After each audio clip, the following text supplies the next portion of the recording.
성도 여러분 안녕하십니까? 에덴을 회복하시려는 하나님의 뜻이 여러분의 삶과 여러분이 속한 소그룹에서 아름답게 이루어지기를 주님의 이름으로 축복합니다. 예수님께서 말씀하신 많은 비유 중에 탕자의 비유와 함께 가장 유명한 비유는 선한 사마리아인의 비유일 것입니다. 강도 만나 죽어가는 사람을 정성껏 보살펴준 어떤 사마리아인 이야기인데요. 이 비유는 어떤 사람이 예루살렘에서 여리고로 내려가다가 강도를 만나는 것으로 시작됩니다.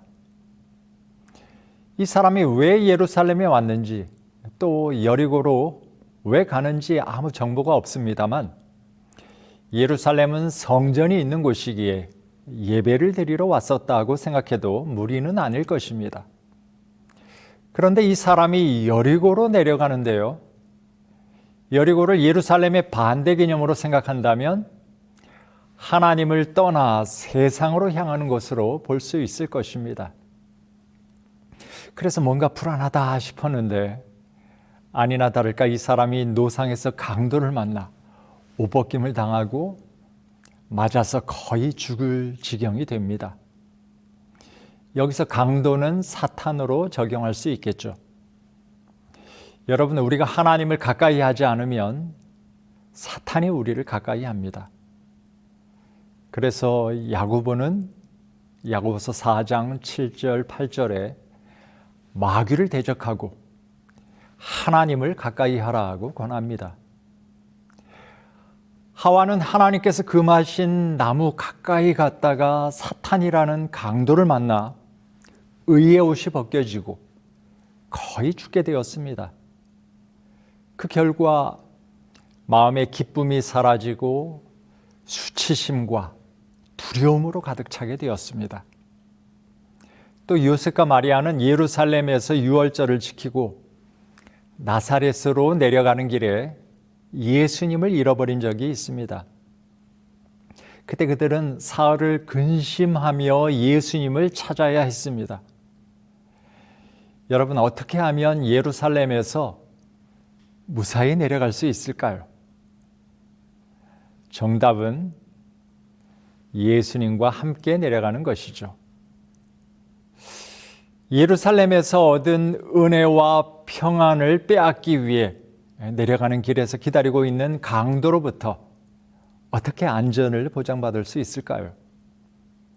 그리고 영적 강도를 만난 사람이 있다면 어떻게 도울 수 있을까요? 역시 정답은 예수님과 동행하는 것이겠습니다. 이 선한 사마리아인의 비유에서 제사장과 레위인도 주지 못한 도움을 사마리아인이 주고 있습니다. 그는 현장에서 응급처치를 하고 주막으로 데리고 가서 돌보아주고 떠나면서 주막 주인에게 돈을 주며 아주 특별히 부탁합니다. 이 사마리아인은 물론 예수님을 표상하겠죠. 당시 사마리아인은 유대인들로부터 이방인보다 못한 취급을 받았었습니다. 예수님도 당시 주류 사회로부터는 메시아로 인정받지 못하셨습니다.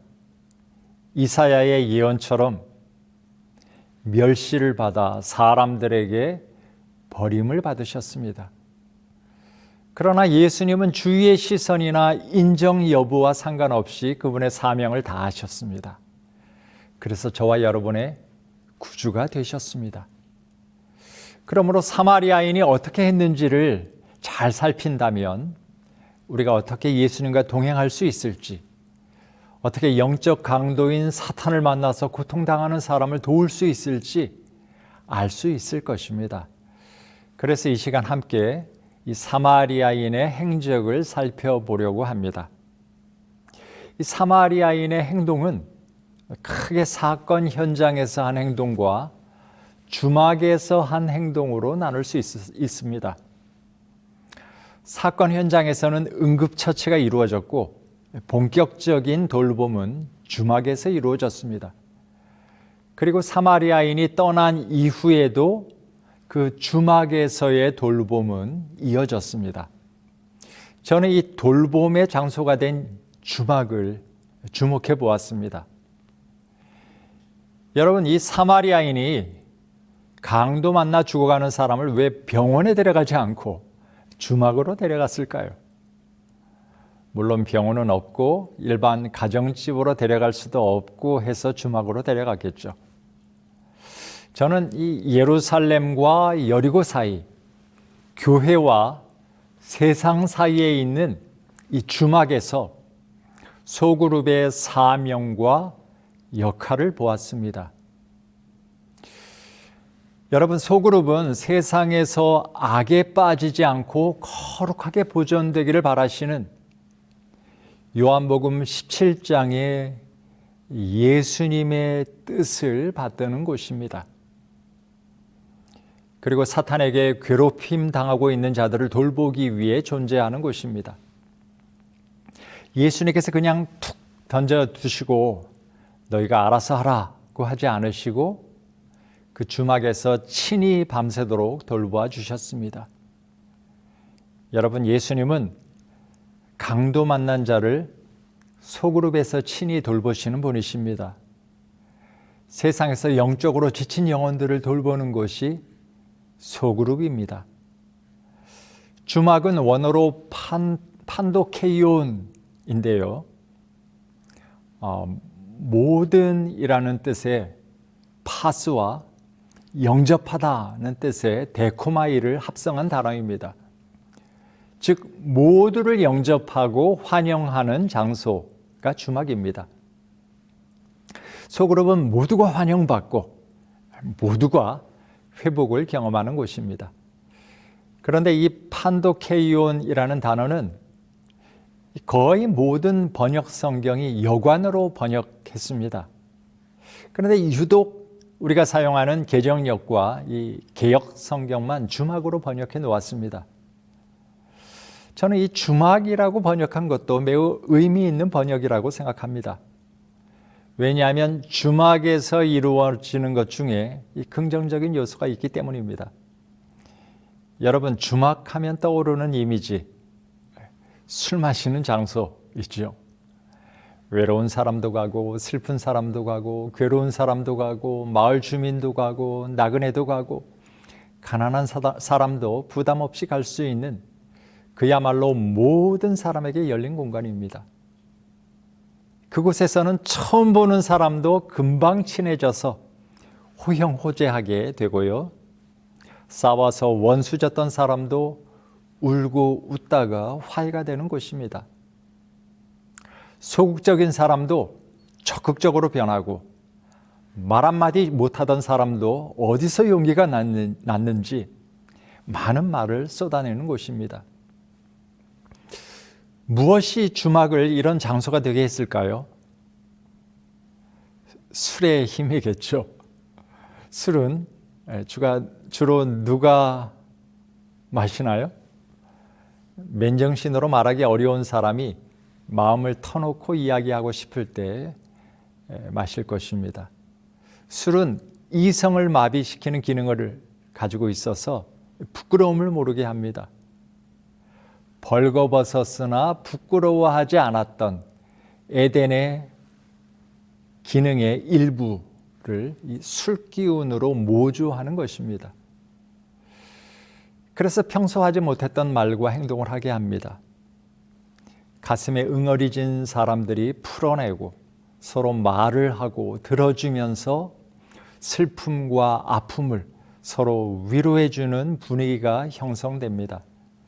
이렇게 세상살이에 지치고 마음이 상한 사람들이 위로받고 치유받고자 가는 곳이 주막입니다. 제가 술과 주막 예찬론자가 된 것 같은데요. 사실 저는 그런 자리에 있어 보지 않아서 진짜 그런지는 잘 모릅니다. 드라마 같은 데서 보면 그렇게 묘사되고 있죠.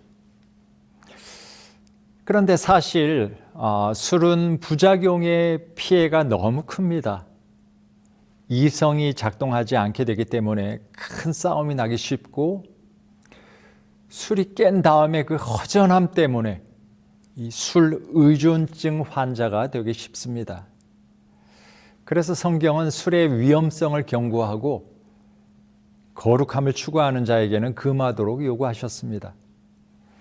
대신에 성경은 다른 차원의 술을 말씀하시는데 일명 성령의 새 술입니다.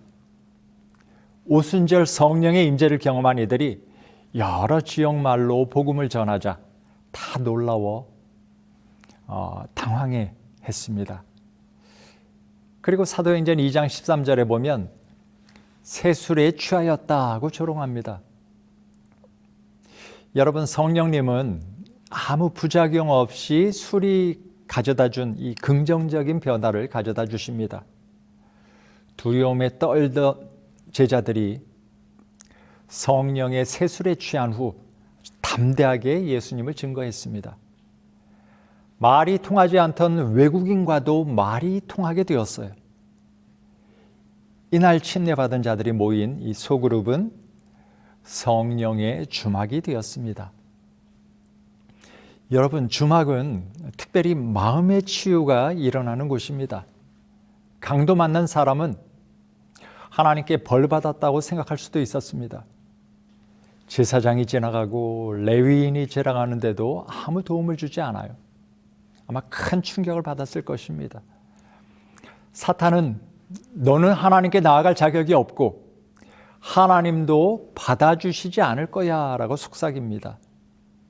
하나님의 품성을 오해하고 하나님의 사랑을 믿지 못한 채 구원의 소망을 상실하고 절망하게 하려는 것이 사탄의 의도입니다. 그래서 이런 하나님에 대한 오해를 풀려면 전적인 수용의 경험이 필요합니다. 마음의 치유가 먼저 이루어지지 않는다면 육신의 치유는 의미가 없을 것입니다. 여러분, 그래서 우리 소그룹은 주막과 같은 기능을 해야 합니다. 누구든지 진심으로 환영해야 하며 또 환영받고 있다는 느낌을 받아야 합니다. 소그룹은 마음의 치유를 기대하는 사람들이 치유를 경험하는 곳이 되어야 합니다. 소그룹에서 비난과 정죄의 말이 오고 가서는 안 됩니다. 소그룹은 전적으로 이해되고 전적으로 수용되고 있다 하는 느낌을 받는 곳이 되어야 합니다. 내가 관심을 받고 있고 위로받고 있다 하는 느낌을 받을 수 있어야 합니다. 사람의 상처는 주로 이 감정적인 상처입니다. 물론 이 상처를 성령님께서 치유하십니다. 그런데 성령님은 그 상처를 주막 같은 이 소그룹의 기능을 통해 치유하려고 하십니다. 같이 웃어주고 같이 울어주면서 치유가 되는 것입니다.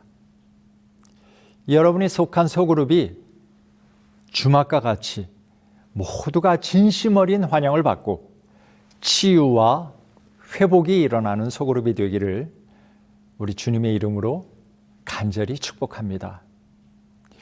여러분, 주막은 사마리아인이 강도 만난 자를 돌보던 장소입니다.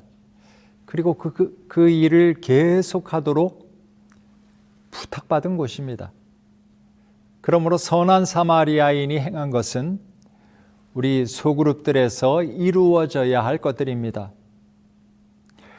사마리아인이 어떤 마음으로 또 어떻게 사역했는지 누가복음 10장 33절부터 35절까지 총 10가지를 묘사했습니다. 첫 번째, 사마리아인은 여행하는 중이었습니다. 예수님은 하늘을 떠나 이 땅에 오셨다가 다시 하늘로 가셨어요. 소그룹은 하늘 본향을 향해 여행하는 나그네로서 여행을 완주할 수 있도록 서로 위로하며 격려하는 곳입니다. 두 번째, 사마리아인이 거기 이르렀습니다. 예수님이 고통과 공포와 죽음을 가져온 죄의 현장에 등장하심으로 절망이 희망으로 바뀌게 되었습니다.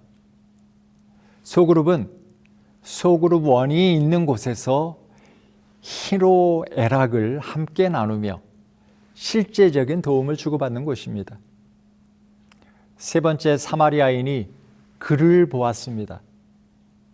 인류는 어느 한순간도 예수님의 시야에서 벗어난 적이 없는 대상입니다.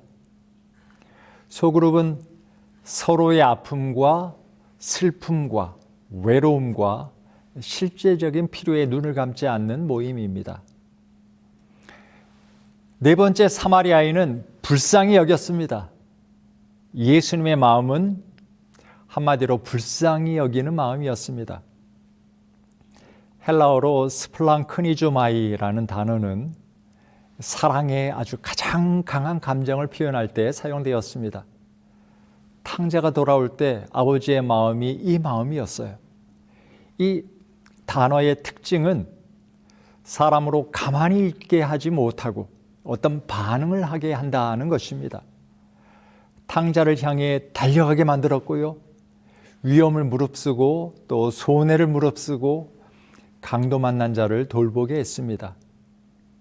우리의 소그룹이 다른 모임들과 차별화되게 하는 것이 바로 이 마음입니다. 다섯 번째로, 사마리아인은 가까이 갔습니다. 예수님이 얼마나 가까이 오셨는지 사람이 되어 함께 거하시고자 임마누엘이 되셨습니다. 예수님의 성육신은 가까이 오신 것의 가장 확실한 증거입니다. 예수님은 우리의 모든 연약함을 아시는 가장 가까우신 분이십니다. 가난도 아시고 따돌림도 아시고 노동의 수고도 아셔요. 소그룹은 서로 이해하고 공감하며 가까이 다가가는 모임입니다. 여섯 번째로, 사마리아인은 기름과 포도주를 그 상처에 붓고 싸매었습니다. 예수님께서 기름으로 상징되는 다른 보혜사이신 성령님을 보내실 것을 약속하셨습니다. 또한 포도주로 상징되는 보혈의 피로 죽음에 이르게 하는 죄의 상처를 씻으셨습니다. 소그룹은 사탄에게 상처받은 이들을 살리기 위해 예수님께서 제공해 주시는 은혜와 또 하나님의 사랑과 성령님의 친교를 통해 치유를 경험하는 모임입니다. 일곱 번째로, 사마리아인은 자기 짐승에 태웠습니다. 여기서 예수님의 수고와 정성의 깊이를 봅니다.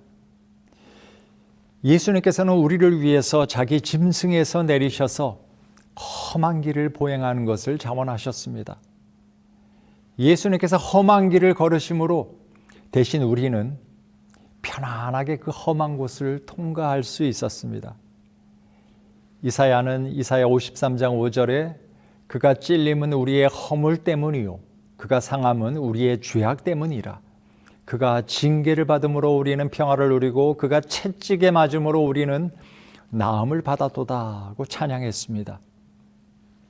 소그룹은 너에게 좋은 일이라면 나는 바닥을 기어도 좋고 망해도 좋고 아파도 좋다는 참사랑의 정신을 실천하는 모임입니다.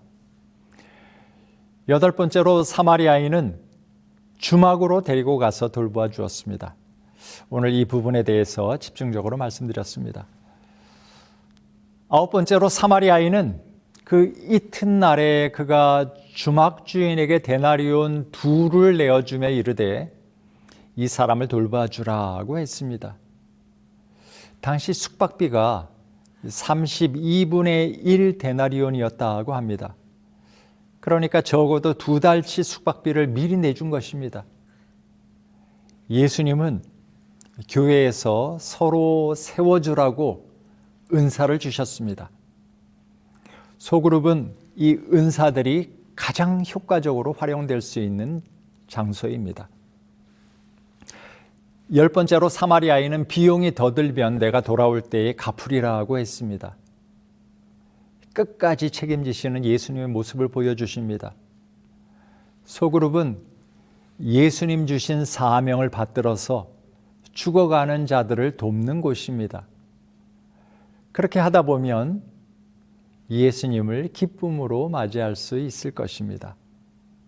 사랑하는 여러분, 어떻게 하면 우리의 소그룹이 예수님께서 상처받은 영혼들을 치유하시는 모임이 되게 할 수 있을까요? 특별히 마음의 상처가 회복되고 마음이 열리는 소그룹이 될 수 있을까요? 예수님께서 내 이웃이 누구냐는 율법사의 질문에 선한 사마리아인의 비유를 말씀하시며 누가 강도 만난 자의 이웃이 되겠느냐고 되물으셨습니다. 이것은 율법사 너도 강도 만난 자이며 예수님의 돌봄이 필요한 자라고 하신 것입니다. 예루살렘 예배만으로는 부족하다는 것을 제사장과 레위인의 태도를 통해 확인하게 하셨습니다. 이웃을 사랑하며 서로 돌보는 일이 없는 예배로는 부족한 것입니다. 그래서 예루살렘과 여리고를 이어주는 성령님의 치유 장소인 주막이 꼭 필요합니다. 안식일의 예배와 평일의 삶을 이어주는 소그룹이 꼭 필요한 것입니다. 우리 재림교회는 감리교회에서도 여러 좋은 것들을 받았습니다. 특별히 감리교 신도회 안에 있는 이 클래스, 속회와 밴드, 반의 영향을 받았습니다. 그리고 감리교 창시자 이 웨슬리 역시 이것을 평신도 지도자를 뽑아서 소그룹 활동을 하던 모라비아 교도에게서 배운 것입니다. 미디안 제사장이기도 했던 장인 이드로로부터 모세는 좋은 조직 제도를 제안받아서 실천했습니다. 해 아래 새 것이 없다고 하시죠. 모든 좋은 것의 주인은 우리 하나님이십니다. 속회는 성도의 교제와 교육 중심의 신앙훈련 모임이었습니다.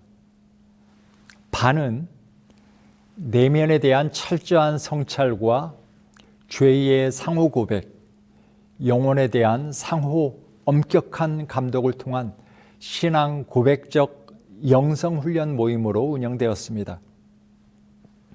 이것은 19세기 중반에 기도회로 대체되었는데요. 이 무렵 우리 초기 재림교회는 담임 목사가 없는 아주 작은 교회에서 서로 돌보며 영적 건강을 유지하기 위해 이 감리교회의 속회와 반에서 착안하여 발전시킨 소셜 미팅, 영적 친교 모임을 정착시켰습니다. 이 모임은 모든 재림교인이 정기적으로 참여하는 정규 교회 모임이었습니다. 심지어 대총회나 장막 집회에서도 영적 친교 모임 시간이 있었습니다. 재림교회 선교학자 러셀 브릴은 지역교회 활동과 사명회복이라는 책 235페이지에서 영적 친교 모임은 그리스도 안에서의 개인적인 삶을 나누는 시간이었다. 누구나 자유롭게 간증하였다. 죄를 고백하고 용서를 받아 자유로워졌다. 사람들은 그들의 희망, 꿈, 심지어는 아픔까지도 숨김없이 나누었다고 했습니다. 이 영적 친교 모임은 모두 동일한 형식으로 진행되지는 않았지만 기도, 간증, 타인을 격려하는 말, 찬양과 같은 공통적인 요소를 가지고 있었습니다. 이때 하는 간증은 매우 짧고 명확했는데요. 심지어 어떤 모임에서는 53분 동안 117회의 간증이 있었다고 합니다. 초기 재림교회에서는 영적 친교 모임이 영적 생명 유지에 필수적이라고 판단하고 정기적으로 이 모임에 참여하는 것을 의무로 삼았습니다. 심지어 화인 여사는 그리스도인에 대해서 정의하면서 이렇게 기록했습니다. 그리스도인이란 그리스도를 닮은 남자와 여자로서 하나님의 사업에 적극적으로 참여하며 영적 친교 모임에 참석하고 그의 존재로 다른 이들에게 힘을 주는 사람을 말한다. 그리스도의 이름을 부르는 이라면 누구나 영적 친교 모임에서 간증을 하도록 하라. 즉, 이 영적 친교 모임에 참여하지 않는 자는 그리스도인이 아니라는 말입니다. 그녀가 영적 친교 모임에 대한 글을 거의 300회 정도 썼다 하는 사실이 그녀와 초기 재림교회가 영적 친교 모임을 얼마나 중요하게 여겼는지를 짐작하게 합니다. 화인 여사는 이 모임에서 개인의 삶을 나누고 스스로 묵상한 말씀을 나누면서 균형진 신앙을 유지할 수 있다고 본 것입니다. 그래서 이런 글을 썼습니다.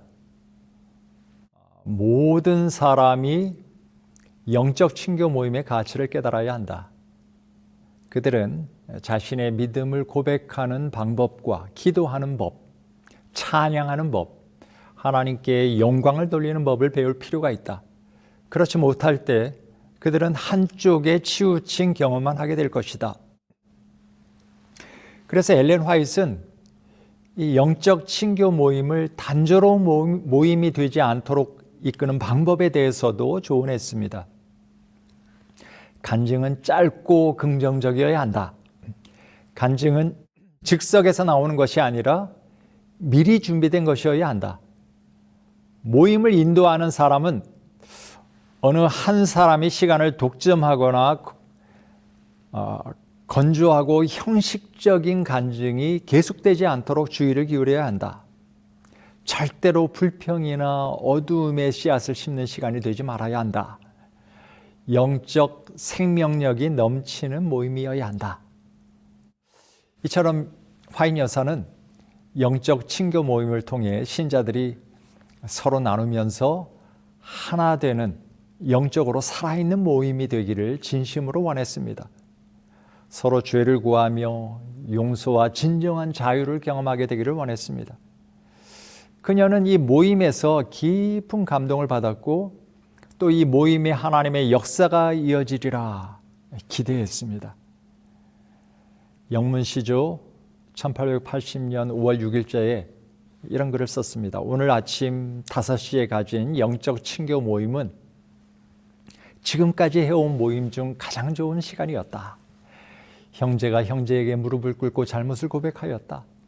깨어진 마음과 눈물, 용서와 찬양이 넘쳐났다. 우리는 이 집회가 끝날 무렵 하나님의 구원하심을 더 많이 목도하기를 기대한다. 영적 친교 모임은 주로 소그룹으로 이루어졌습니다. 큰 교회는 인도자를 여러 따로 세워서 소그룹으로 나누어서 진행했습니다. 그리고 이 모임의 주 목적은 성경 연구보다는 사람들이 그들의 개인적인 영적 삶에서 일어난 일들을 나누는 것이 주 목적이었습니다. 그 목적은 지식을 전달하는 것이 아니라 신자들 간의 공동체 삶을 나누도록 돕는 것이었습니다. 러셀 브리는 영적 친교 모임이 추구하는 바는 교훈이 아니라 함량, 즉 품성을 기르고 닦는 것이었다고 말합니다. 서로 나누며 고백하고 서로 격려하며 격려받는 이 모임은 마치 초기 신자들을 하나로 묶는 악교풀과 같았다고 묘사합니다. 초기 재림교인들은 진리를 찾기 위해 성경 연구도 기본적으로 많이 했습니다. 그러나 결코 관계를 소홀히 하지 않았다 하는 것입니다. 관계와 지식 사이의 아름다운 조화를 유지한 것입니다. 또한 화인 여사는 영적 친교 모임을 전도의 한 과정으로 보았습니다. 전도회를 통해 현대 진리를 가르쳤지만 회심한 이들은 이 관계 중심의 영적 친교 모임에 참여하게 했습니다. 간증은 가장 효과적인 전도 수단이 되기 때문입니다. 엘렌 화이트는 예언적 안목으로 마지막 하나님의 교회에 큰 부흥이 일어나게 될 것을 보았습니다. 이런 글을 썼습니다. 교회의 선교 정신에 큰 부흥이 일어났다. 주님의 사업을 수행하는 방법을 배우고자 하는 열정이 보였다. 기도와 성경 연구를 위한 작은 모임들이 생겼다. 모두는 조화를 이루어 앞으로 전진하였다. 신자들은 하나님의 말씀을 들을 기회가 없는 지역으로 나아갔으며 안식일 학교로 아이들을 모았다. 그들은 외로운 가족들을 돕기 위해 노력하였다. 이러한 가족이 다른 가족들과 함께 성경 연구를 하도록 일정이 잡혔다. 이와 같이 하나님의 말씀으로부터 빛이 밝게 비칠 대로가 활짝 열리게 되었다. 이 부흥이 일어날 때 교회는 다시 한번 소그룹으로 모여 하나님을 찾을 것이라고 말씀하셨습니다. 화인 여사는 소그룹이라고 하는 용어 대신에 작은 모임이라는 용어를 사용했는데요. 그녀가 언급한 이 작은 모임, 즉 소그룹은 영적 친교 모임의 기능을 포함한 개념이었습니다. 즉 소그룹은 영적 친교 모임에서 이루어지는 친교와 양육, 예배뿐 아니라 사역과 전도가 함께 기능하는 전인적인 소그룹이 되어야 한다는 것입니다. 현재 영적 친교 모임은 정규 예배에서는 사라졌습니다. 그러나 소그룹에서는 여전히 그 기능을 해야 합니다. 여러분, 이 성령의 주막인 소그룹에서 영적 강도를 만난 자가 회복합니다. 하나님에 대한 오해가 풀리고 제사장과 레위인에 대한 실망과 섭섭함, 미움의 앙금이 사라지고 사마리아인과 유대인과의 관계가 회복되고 힘을 얻어서 남을 돕기 위해 일어나는 역사가 일어나는 곳이 소그룹입니다. 저는 매주 진행되는 저희 교회 소그룹 리더 모임을 통해서 각 소그룹에서 이루어지고 있는 이런 회복의 놀라운 역사에 대한 보고를 받으면서 하나님께 감사드리고 있습니다. 여러분과 여러분의 교회와 소그룹에서도 성령의 세술에 취하여 치유와 회복의 역사가 날마다 일어나게 되시기를 간절히 기원하며 말씀 줄이겠습니다. 감사합니다.